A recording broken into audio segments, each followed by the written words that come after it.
Hello guys, in this video I'm going to show you how to find the background templates on the Filmmaker application. But first of all, I just want to mention, please don't forget to subscribe to our channel, because at 100,000 subscribers we are going to show you our YouTube revenue statistics and growth strategy, how to make money online. So let's jump into it. First of all, open the application on your device.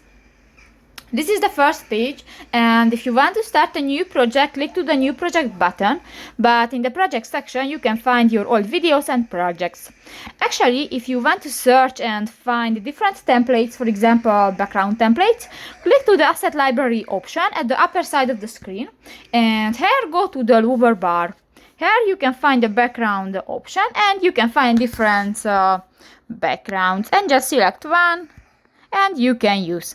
So that's pretty much it for this video, guys. See you in the next one. Bye bye.